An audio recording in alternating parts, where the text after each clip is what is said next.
Fala pessoal, tudo bem com vocês? Estou aqui mais uma vez para trabalharmos lei de acesso à informação. Você já estudou esse tema? Nunca estudou? Então vamos juntos. Eu tenho uma pegada aqui nesse curso para trabalhar com vocês, voltado para provas, certames, concursos públicos, exames da OAB. Então, qualquer situação que você vai ser confrontado para ter que explicar, para ter que entender a aplicação da lei de acesso à informação, esse é o lugar certo. Estamos juntos. Nós já tivemos uma aula anterior, então essa aqui é a sequência. Para quem não me conhece, fala: "Quem é você, professor?". Então eu vou me apresentar. O meu nome é Leonardo, conforme vocês já estão vendo aqui.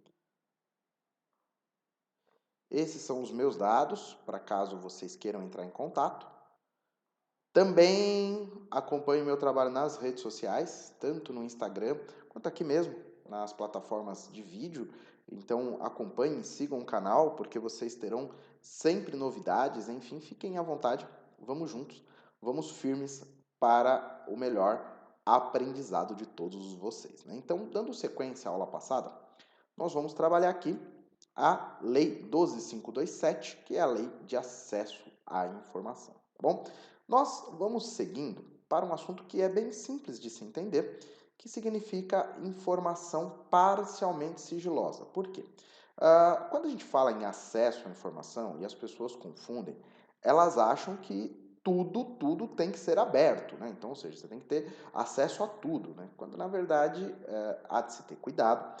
Eu vou explicar isso numa próxima aula, que existem situações que são sigilosas, são permitidas por lei esse sigilo, então, portanto, não há nenhum equívoco, não há nenhuma aberração, isso simplesmente faz parte de um núcleo que se chama interesse do Estado, né, para a segurança do Estado e das pessoas, né? Então, por isso que existem informações sigilosas, né?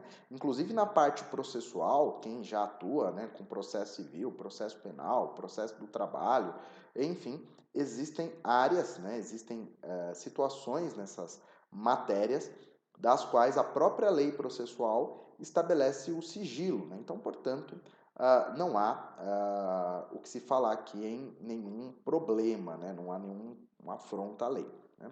Bom, o que interessa para a gente é bem simples. Digamos que o agente público, ao atender uma pessoa interessada no acesso à informação, ele verifica que parte do documento ele é sigiloso e parte é público. O que tem que ser feito, professor, né? É muito simples, né? Quando você pega um documento e você vê que ele tem esse caráter híbrido, muitas vezes ele fica com um mosaico, né? Chancelado, ou com aquelas hashtags, né? O jogo da velha, ou algum caractere que inviabiliza a sua leitura. É um procedimento de anonimização, muitas vezes, do dado, né? Então, para quem também não sabe o que é anonimização, tem um conteúdo meu de proteção de dados aqui, da LGPD, procurem, é muito bom, ajuda bastante o entendimento dessas situações, né? Bom, mas vamos lá. Então, o que diz a lei? Quando não for autorizado o acesso integral, completo, porque é uma informação sigilosa, em partes, assegura o acesso à parte não sigilosa, ou seja, a parte que é pública você pode ter acesso, por meio de uma certidão, extrato ou cópia, ocultando a parte sob sigilo. Então, ou seja, o cidadão, o interessado, ele vai ter acesso, só que vai ocultar a parte sobre sigilo, conforme essas tecnologias ou mecanismos que eu já orientei, tá bom? Eu vou começar aqui com vocês a falar a respeito do local. E só para lembrá-los, eu vou fazer uma série de aulas expositivas e ao final eu vou fazer uma aula resumo, esquematizando a lei de acesso à informação, tá? E também com exercícios. Então esse também é o meu propósito aqui com vocês, né? Mas aqui é para vocês entenderem a base teórica. Existe um local para atendimento à população, esse local se chama SIC, tá? Que é o Serviço de Informação ao Cidadão, tá? Então, o SIC, que é o Serviço de Informação ao Cidadão, ele é tanto físico quanto eletrônico, tá? Então, é a pessoa que vai definir qual o mecanismo. Então, muitos sites da administração pública é até fácil de se encontrar porque eles colocam uma abinha, né, do acesso à informação e lá tem para que a população possa, né, ter uma orientação, Se ela pediu alguma coisa, então vai ter o trâmite, né, o protocolo que foi realizado, vai gerar um número, e aí possa ser feito um acompanhamento, depois a entrega, porque agora eu vou até explicar para vocês nesse núcleo aqui o processo, então tem todo um caminho. E aí o SIC é o local, tanto que quando você vai a uma repartição pública, é obrigatório que seja sinalizado, né? Qual que é o andar do SIC, onde ele fica, porque muitas vezes você vai conversar com um servidor, ele não é especializado no assunto, né? Então, para isso que a lei estabelece esse local, esse trâmite específico para facilitar o acesso, né? Então, como eu prometi, né, para vocês, eu vou fazer um esquema, né, um andamento processual em uma aula oportuna, aqui eu só vou explicar a prática, né, mas processo é legal visualizar na linha do tempo, né, mas hoje é uma aula só teórica mesmo, então, portanto, eu peço que vocês acompanhem os vídeos para quando eu lançar essa aula expositiva, né, de resumo também, seja importante para você. Mas vamos lá. Então, digamos que você busque o acesso à informação. Então, se a informação já estiver disponível, ela será, logicamente, entregue imediatamente, né? Então, você foi pedir um documento no órgão público, se ele já possui, então ele lhe entrega, né? Agora a questão é, e se não estiver disponível, professor, quanto tempo essa informação ela pode ser entregue? É isso que eu vou mostrar para vocês daqui a pouquinho, né? Também o órgão, quando você solicita, de repente essa informação pode ser sigilosa, pode ter algum empecilho e há uma negativa. O importante é que, caso haja essa negativa, o agente público deve fundamentar, ou seja, explicar por qual motivo não será entregue, não será disponibilizada essa informação. Se o agente público não fundamentar, ou seja, ele simplesmente não vou fornecer e não explica o motivo, ele está sujeito às medidas disciplinares, tá? Então isso é importante que vocês saibam, tá? E aí, se você não teve acesso imediato, o órgão tem até 20 dias para fornecer essa informação. Perguntas que os meus alunos amam fazer. Professor, são 20 dias úteis ou corridos, né? Bom, toda vez que a lei menciona dias úteis, ela deve se expressar, né? Então isso deve estar expresso. Quando a lei não menciona, então são dias corridos. Professor, pode prorrogar? Claro que vocês já estão vendo aqui embaixo, né? Então vejam que a lei permite uma prorrogação por mais 10 dias, né? Mediante justificativa. Então também o órgão precisa explicar por que ele vai precisar de 10 dias a mais. Então aqui quem está estudando para a prova, né? Principalmente prova da OAB, prova de concurso público, cuidado com a questão que possa somar esses prazos, né? Então, que ela coloque, a administração pública tem 30 dias para fornecer a informação. Na verdade, ela tem 20, pessoal. Esses 10 a mais é mediante justificativa. Então, geralmente, essas questões estão incompletas, elas não são corretas, né? O correto é colocar, né? Que são 20 mais 10. Não somar, assim, aleatoriamente e jogar como uma questão. Elas costumam estar erradas, tá? Fiquem espertos. Bom, eu busquei o acesso foi negado, eu não tive acesso. O que eu posso fazer? A lei de acesso permite que o interessado, caso queira, né, mediante aí a interposição de um recurso, no prazo de 10 dias, tenha a possibilidade da revisão dessa situação, né? Então, em caso de indeferimento, né, ou seja, não foi aceito o pedido, aí o interessado tem 10 dias, né? Eu vou explicar isso na linha do tempo para vocês, na aula futura, mas de qualquer forma, dá negativa 10 dias para recorrer. E para quem? Para a autoridade hierarquicamente superior, aquela que proferiu a decisão da qual nós estamos apresentando esse recursos, né? Bom, aí a questão que fica é a seguinte, né? Quanto tempo essa autoridade vai julgar esse recurso? A lei diz que são 5 dias para julgamento, né? Então percebam, 20 dias para ter acesso, 10 dias para que você recorra e 5 dias para a autoridade julgar o recurso.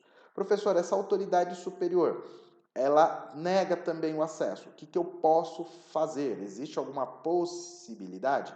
A resposta é sim. Se você está analisando essa perspectiva da lei sob o viés federal, que é lógico, é a lei federal que eu estou tratando, Então, a entidade máxima, né, que fiscaliza a lei de acesso à informação, que tem a possibilidade de julgar recursos também, é a CGU, né, a Controladoria Geral da União. Se você está analisando o acesso à informação na perspectiva estadual ou municipal, verifiquem quais são os órgãos nessa instância, né? Geralmente são, por exemplo, no estado de São Paulo, Ouvidoria Geral do Estado. Tem lugares que eles chamam de corregedoria, então fiquem espertos aí em cada local. E também tem outros que usam o termo, né? Controladoria Geral, que na cidade de São Paulo é Controladoria Geral do município. Então, percebam que são nomes próximos, né? Mas se você estiver estudando especificamente para provas de concurso, muitas vezes esses órgãos são cobrados, então é legal que você saiba na íntegra. Se você está estudando por conhecimento, né, acho que aqui já atende às suas necessidades, né, conhecimentos gerais. Bom, continuando. Pode ser que na busca pela informação, na verdade, não é que eu não vou ter acesso porque é sigiloso. Pode ser que o documento extraviou, o documento sumiu, né? Peguem esses exemplos aí de cidades, né, que sofreram catástrofes, né? Mariana, Brumadinho, Petrópolis e tantas outras cidades que infelizmente sofreram, né? Foram vítimas aí de diversas situações tristes, né? Então, digamos que muitos documentos públicos foram extraviados, né? Isso acontece, infelizmente. Nós tivemos o caso, eu me lembro muito bem, na cidade de São Luís do Paraitinga, né? Que fica no estado de São Paulo, né? No interior de São Paulo, indo para Ubatuba, né? A região ali depois de Taubaté, não sei se vocês conhecem, mas essa cidade, infelizmente, também foi vítima de chuvas, né? Foi uma tragédia. E eu me lembro bem, né, uma reportagem da televisão mostrando, né, o Tribunal de Justiça colocando os autos processuais, que na ocasião eram físicos, né, em pregadores, né, em um varal para que ele pudesse secar e assim aproveitar uma parte daquela documentação. E aqui, quando eu falo esse exemplo, os alunos falam, professor, mas e os documentos eletrônicos, né, digitais? Ok, se você tem um documento digital, perfeito, né, isso facilita, mas nós estamos no Brasil, nós sabemos, ou deveríamos saber, que nem tudo está digitalizado, né? Apesar de termos, né, alguns avanços, mas existem muitos documentos físicos, então eles são suscetíveis ao extravio. Bom, mas o cidadão, a pessoa interessada, ela pode entender que ali não é bem isso que aconteceu, ou que de repente alguém ocultando, então é justo, né? Então o que, que a lei diz, né? A pessoa que teve o acesso não teve, na verdade, o acesso à informação por conta de um extravio, ela pode, né, se ela achar por bem, requerer à autoridade competente que faça a abertura de uma sindicância. Né? Para quem não sabe, sindicância ela faz parte de um procedimento administrativo, né, mais simples, né, mais leve, que objetiva apurar possíveis infrações administrativas, né? Então, depende, lógico, de cada estatuto, né? Se nós estamos falando de servidores federais, nós temos a Lei 8.112. Se são servidores do Estado, cada Estado tem o seu estatuto, né? O município também. Mas eles têm uma característica muito própria, né? Muito parecida, que é um processo para averiguar infrações de natureza mais leves, né? Na sindicância. É claro que se essa sindicância identificar alguma situação mais estranha, né, ou seja, algo mais grave, né, que não foi só um simples sumiço do documento, mas identificar que foi uma ocultação de propósito por conta de fins ilícitos que geraram prejuízo ao erário, enriquecimento ilícito, né? Então você já até descobre ali uma possível improbidade administrativa. É claro que isso vai escoar em outras áreas, né? Mas enfim, aqui é só o começo, né? Também é importante que vocês saibam que o acesso à informação, essa informação ela é gratuita, né? Então não há pagamento, mas é claro que existem, em alguns casos, documentos que são emitidos, né? Certidões, extratos, enfim. E aí, no caso de haver aí uma impressão, uma cópia e algo do tipo, será cobrado, né? Mas vejam que a lei diz que o que é cobrado é só para ressarcir os custos dos materiais, ou seja, não é para o Estado lucrar nessa atividade, é apenas para ressarcir as despesas. E aqui talvez alguém pensando que Poxa, professor, alguém em algum momento pode ser que não tenha condições, né? Então a lei também trouxe a possibilidade de isentar, né, aquele que é considerado hipossuficiente, né? Ou seja, aquele que usa até o termo, né, pobre na concepção da lei, né, que é a pessoa que não tem condições de arcar, né, com as despesas processuais, as despesas cartorárias, sem prejuízo do sustento próprio ou de sua família, né? Então, é isso que diz a lei da gratuidade, portanto, ela também tem aplicação na lei de acesso à informação, tá certo? Então aqui foi um ponto bacana que nós conseguimos trabalhar. Espero que vocês tenham pegado os detalhes. Eu deixo aqui as perguntas para reflexão, né? Quando não é possível acesso imediato, qual o procedimento, ou se for negado, o que deve ser feito, qual o prazo, quais recursos para quem, é importante que vocês visualizem, e também com relação ao custo da informação. A gente acabou de verificar, né, que não tem custo algum, exceto se houver materiais utilizados, né, materiais físicos, aí é para ressarcir. Professor, se for eletrônico, né, o eletrônico não tem custo algum, né? E eu posso optar? Sim, se houver esse formato eletrônico, aí podem ser emitidas sem esse custo, né? Então é isso, eu agradeço muito mesmo a presença de todos vocês. Deixa eu só voltar aqui.